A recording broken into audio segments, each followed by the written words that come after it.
Today, we're diving into something really ambitious. It's called Viksit Bharat, which is basically India's master plan to become a fully developed nation by 2047.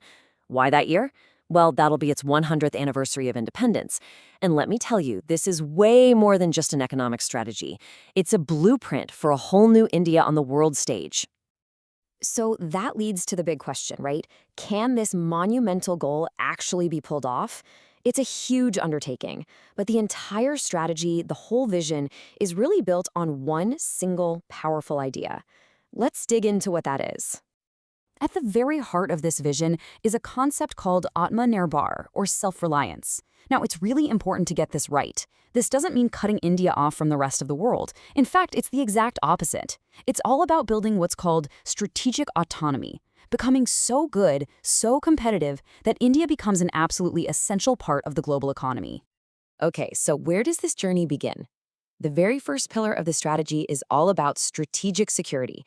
This means taking a hard look at what the country depends on others for and systematically reducing that reliance, especially in areas that are critical for national security and just keeping the economy stable.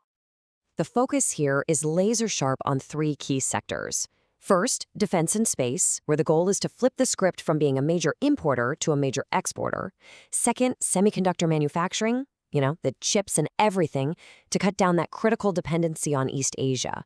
And third, biopharma, to make sure the country has its own stable supply of essential medicines.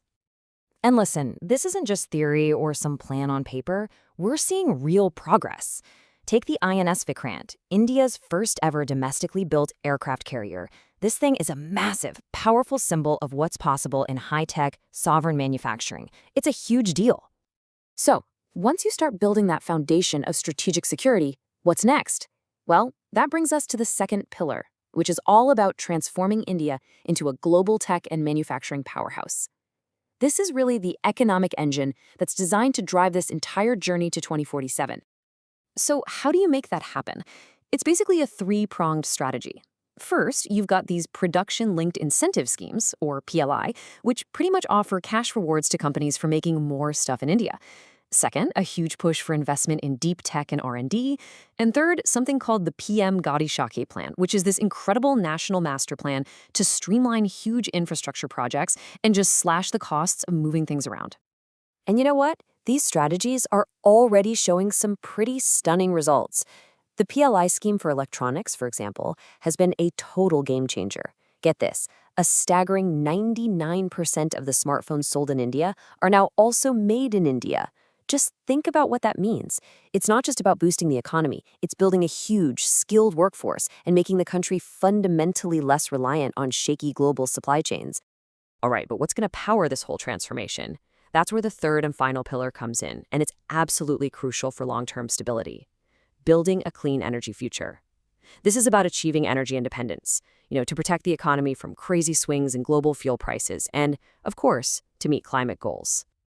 And the strategy here is coming from all angles. The plan is to become a global hub for green hydrogen, massively ramp up solar and wind power, and, get this, a plan to increase nuclear power generation tenfold by 2047. That's for stable, clean energy that works 24/7. And again, this isn't just some far-off dream. The momentum is real. India has actually already blown past its initial targets for non-fossil fuel energy capacity. That shows a really strong existing commitment to making this transition happen. But of course, a plan this big, this ambitious, it's never going to be a straight line. The roadmap might be clear, but you better believe there are some significant roadblocks and challenges that lie ahead on this path. And perhaps the biggest hurdle of all is what economists call human capital. Simply put, it's about people. The dream is to have this world-class, highly skilled workforce that's ready for a high-tech economy. But the reality is that there are still persistent gaps in access to quality healthcare and education, and that's a real challenge.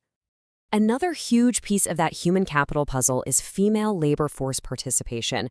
Right now, it's sitting at about 36%, and the goal is to get that number up to 50% by 2047.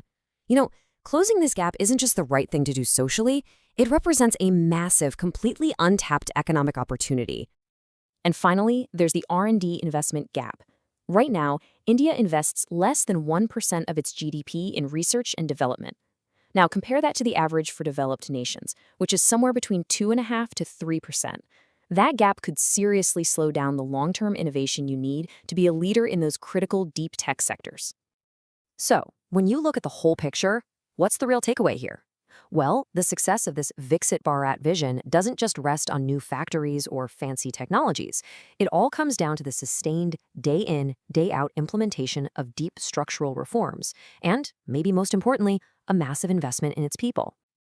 So, we come full circle, right back to our original question. The roadmap to 2047 is there. It's clear. The ambition is absolutely undeniable. But will India reach its destination? The journey is going to be incredibly challenging, but the potential prize is immense. A prosperous, self-reliant nation that stands as a major force on the global stage. The next 2 decades, they're going to be decisive.